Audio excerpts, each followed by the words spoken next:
Você sabe a diferença entre o SAMU e o SIAT? Muita gente tem dúvida ainda, gente. O que fazer se seu filho engasgar, por exemplo? Você sabe quais são os primeiros socorros? Eu convidei o enfermeiro do SAMU, Cleiton José da Silva, para tirar todas as nossas dúvidas. Tudo bem, Cleiton? Boa tarde. Tudo bem, boa tarde, Fernanda. Boa tarde, pessoal. Cleiton, a primeira pergunta já que eu quero fazer de cara. O que é o SAMU? Na verdade, o SAMU ele é uma política nacional, né? Então ele da federação, onde contempla todos os estados do país com a Central de Regulação de Urgência e unidades móveis de atendimento à população nos casos de urgência e emergência. Em todos os estados do Brasil tem SAMU? Sim, todos os estados a gente tem a política nacional de urgência com as centrais de regulação e as ambulâncias do SAMU, mas ainda não tem em todos os municípios. Mas ocorre uma regionalização e o Paraná em si, a gente já tem quase 100% dos municípios com SAMU regionalizado. Que beleza. E a diferença, Cleiton, entre o SAMU e o SIAT? Então, o SAMU, como eu disse, ele é um programa federal, né? E o SIAT, ele é um programa estadual. Então, não são todos os estados do país que têm o SIAT, né? Aqui na região sul e sudeste, todos os estados acabam tendo o SIAT. Então, o SIAT, ele é o Serviço de Atendimento Integrado ao Trauma e Emergência, e ele foi implantado aqui no município de Londrina em 96. Então, ele já tem uma caminhada maior do que o SAMU, que o SAMU ele só foi implantado em 2004, que a política nacional ela é de 2002. Entendi. E assim, vocês trabalham, você estava me falando aqui, com 2 tipos de ambulância, é isso? Isso. O SAMU trabalha. Quais são esses 2 tipos? Exatamente. No SAMU nós temos a ambulância de suporte básico de vida, onde tem o técnico de enfermagem e um condutor socorrista. E no SIAT nós temos a ambulância de suporte avançado de vida, que é onde tem o médico, o enfermeiro e o condutor socorrista, que a gente chama de UTI móvel. Tá? Então, suporte básico e suporte avançado no SAMU. No SIAT nós temos as ambulâncias de resgate, né? Então, as ambulâncias que fazem o resgate principalmente em situações de trauma. Entendi, né? Acidentes, essas coisas. Exatamente, acidentes, quedas, locais confinados, indivíduos que ficam presos nas ferragens, ou afogamentos. Né? Isso é o SIAT que atende. Exatamente. É importante a gente dizer que a gente trabalha em conjunto. Como eu disse, o SIAT atende todas essas situações e o SAMU, ele atende também outras situações, principalmente as clínicas aqui na nossa região, pelo fato de existir o SIAT. Em municípios que não existem o SIAT, o SAMU acaba fazendo tudo. Entendi. Então, mas o SIAT, tem médicos no SIAT, por exemplo? Hoje não mais. Né? Então, hoje todos os médicos do atendimento pré-hospitalar do município de Londrina, eles ficam lotados no SAMU. Por isso que a gente trabalha em parceria. Entendi. Então, quando o SIAT vai lá numa situação de um acidente, de um capotamento, de uma colisão auto-moto e necessita do médico... Tem que acionar o SAMU para ir também. Exatamente. Então, numa mesma ocorrência, uma mesma vítima pode ser atendida pelos dois, pelo SAMU e pelo SIAT. Exatamente. Vocês trabalham juntos. Em conjuntos, exato. Legal. Como que vocês avaliam se um caso é urgência ou não, Cleiton? É importante falar isso, porque quando a população ela aciona o SAMU, muitas vezes ela desconhece algumas informações. Então, a primeira coisa, quando ligar no número 192, que é gratuito, que é um número, né, nacional para urgência e emergência, esse indivíduo, ele tem algumas etapas. Na verdade, são 3 etapas. A primeira etapa é a etapa do acolhimento da ligação, onde o indivíduo ele tem que se identificar, passar o número que ele está, porque se essa ligação cair, ocorrer necessidade de retornar, né, essa ligação, ela é muito importante.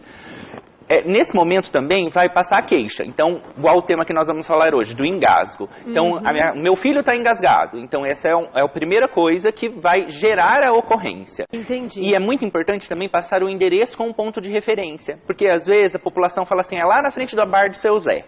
E quantos bar de seu Zé tem nessa cidade, né? Então, passa o endereço completo, com o número da residência, e se tiver um ponto de referência mais conhecido, uma praça ou alguma outra situação. Então, eu acho muito bacana você falar de todos esses procedimentos aqui, porque a pessoa, na hora que acontece alguma coisa, ela fica muito nervosa. Ela quer que vocês, na hora que a gente liga, a gente quer que vocês resolvam o mais rápido possível. Exato. Não fique perguntando meu endereço, não fique perguntando um ponto de referência. Eu quero que você resolva, meu filho está engasgado, né? Exato. Exato. E eu acho legal isso, você explicar o porquê que vocês perguntam, né?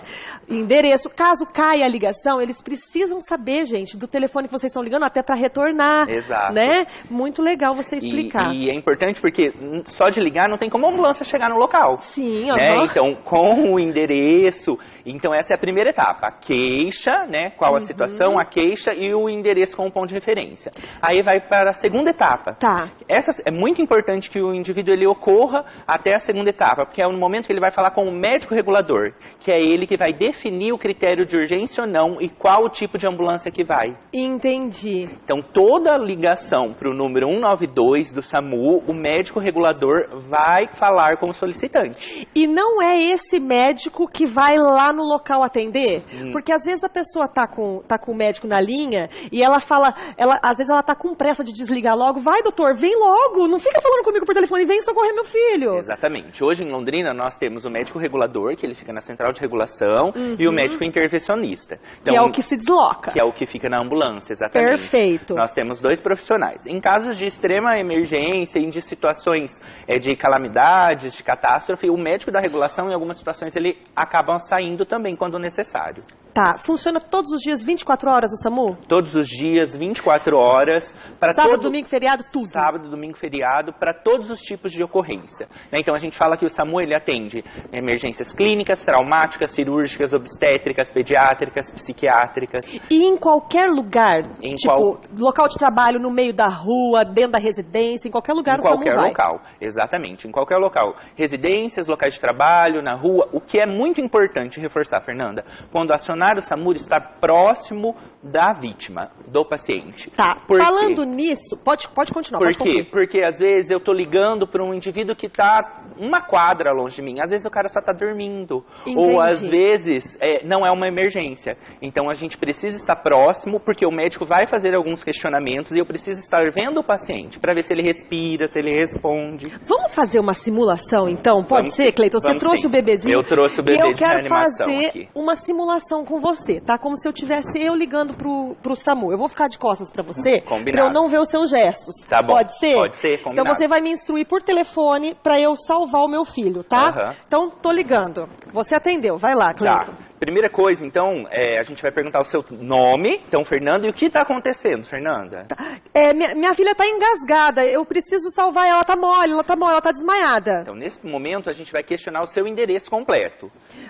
Eu moro na Avenida Tiradentes 501. Tá. Então, aguarda que eu vou passar a sua ligação para o médico, ele vai fazer orientações sobre esse atendimento. Ok, obrigada, rápido, por favor. Tá, daí o atendente vai passar para o médico, daí o médico vai se identificar, então... Daí eu já falo, doutor, por favor, me ajuda, meu filho tá mole, meu filho, ele tá engasgado, ele tá ficando roxo, Então tá, Fernanda, a primeira coisa que você vai fazer, você vai pegar o seu bebê, você vira ele de bruços, de barriga para baixo, no antebraço, e vai dar 5 golpes intraescapulares nas costas dele, apoiado na sua perna. Nas com a costas, cabeça batendo, inclinada para baixo, batendo. Pode bater.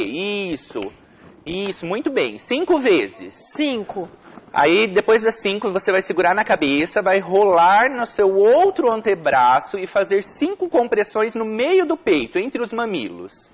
Aqui. Isso, no meio do peito. Aqui, ele não tá me vendo, gente. É por telefone o negócio. Isso, exatamente. Você vai repetir isso quantas vezes forem necessários. Ele tá voltando, doutor. Ele tá voltando. É importante, Fernanda, Legal que mesmo demais. que ele volte, nesse momento o médico já encaminhou uma ambulância. Entendi. Né? Ou de suporte básico forma, ou de suporte avançado.